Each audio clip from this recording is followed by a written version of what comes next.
आज हम बात करने वाले हैं एक वीजा पॉलिसी में होने वाले बदलाव की और इसका स्वास्थ्य सेवाओं तक पहुंच पर क्या असर पड़ सकता है, ये शायद ही किसी ने सोचा होगा। ये एक ऐसी कहानी है जो सीधे पॉलिसी के गलियारों से निकलकर डॉक्टर के क्लिनिक तक पहुंचती है। सबसे पहले इस नंबर पर नजर डालिए, 86,000। ये सिर्फ एक आंकड़ा नहीं है, ये वो संख्या है जितने डॉक्टर्स की कमी अमेरिका में 2036 तक हो सकती है। मतलब एक बहुत बड़ी चुनौती दरवाजे पर दस्तक दे रही है। तो डॉक्टरों की ये जो बढ़ती कमी है, ये कैसे एक राष्ट्रीय स्वास्थ्य प्रणाली को दबाव में डाल रही है। सच तो ये है कि इस समस्या कोई आज की नहीं है। हेल्थ सिस्टम पर पहले से ही बहुत ज्यादा प्रेशर है और इसीलिए कोई भी नया बदलाव पूरी स्थिति को और भी ज्यादा नाजुक बना सकता है। और देखिए, ये सिर्फ कोई हवाई बात नहीं है। Association of American medical colleges का अनुमान है कि 2036 तक 13,500 से लेके 86,000 तक डॉक्टर्स की कमी हो सकती है। ऐसा इसलिए क्योंकि देखभाल की ज़रूरतें तो बढ़ रही हैं, पर डॉक्टर्स की सप्लाई उतनी नहीं है। ये एक बहुत बड़ा गैप है और किसी भी नई पॉलिसी को इस सच्चाई को ध्यान में रखना ही होगा। तो सवाल ये उठता है कि इस बड़ी कमी को भर कौन रहा है। यहीं पर आते हैं विदेश में ट्रेन्ड डॉक्टर्स। ये डॉक्टर्स दशकों से अमेरिकी हेल्थ केयर सिस्टम की रीढ़ की हड्डी रहे हैं।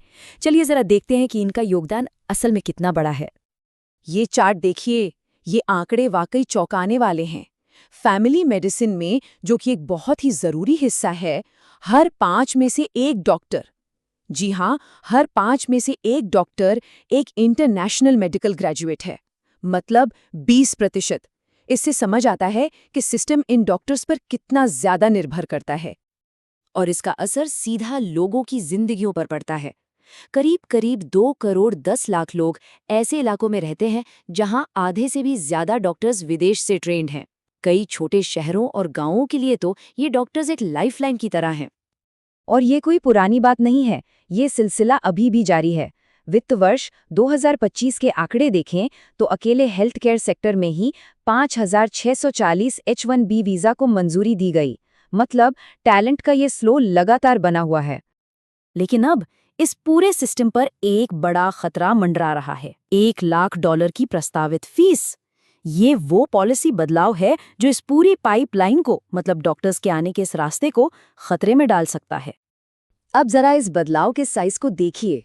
अभी H-1B वीजा की फीस लगभग $4,500 है और जो प्रस्ताव है वो इसे सीधा $1 लाख तक ले जाएगा।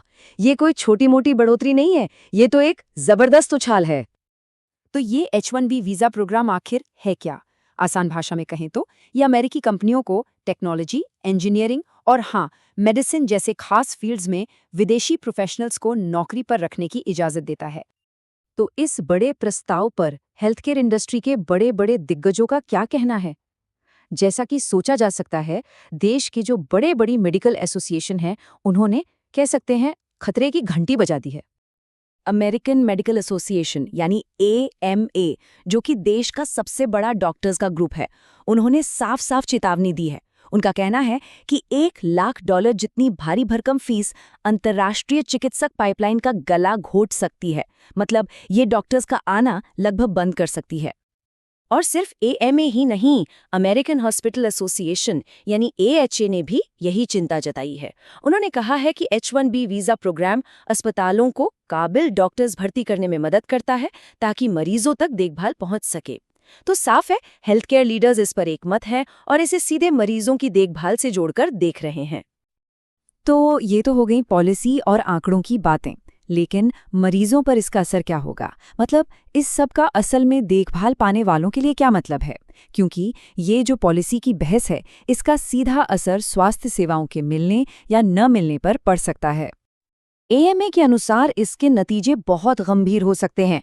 सोचिए, अपॉइंटमेंट के लिए और भी लंबा इंतजार करना पड़े, इलाज के लिए बहुत दूर तक सफर करना पड़े, स्पेशलिस्ट डॉक्टर्स मिलना और भी मुश्किल हो जाए, और जो घरेलू मेडिकल स्टाफ हैं उन पर काम का बोझ कितना ज्यादा बढ़ जाएगा। और ये सिर्फ कोई थ्योरी नहीं है। क्लीवलैंड क्लिनिक, सिडार सिनाई और मास जनरल ब्रिगम जैसे देश के बड़े बड़े नामी अस्पताल, वो भी इस बात का हिसाब किताब लगा रहे हैं कि इन बदलावों का उनके काम पर क्या असर पड़ेगा। तो आखिर में ये सब हमें एक बहुत बड़े सवाल पर लाकर खड़ा कर देता है। कोई भी देश अपनी इमिग्रेशन पॉलिसी और अपने ही लोगों के लिए हेल्थ केयर प्रोफेशनल्स की जरूरत, इन दोनों के बीच संतुलन कैसे बनाए? ये एक बहुत ही मुश्किल सवाल है और इसका जवाब ही ये तय करेगा कि आने वाले समय में लोगों को स्वास्थ्य सेवाएं कैसे मिलेंगी।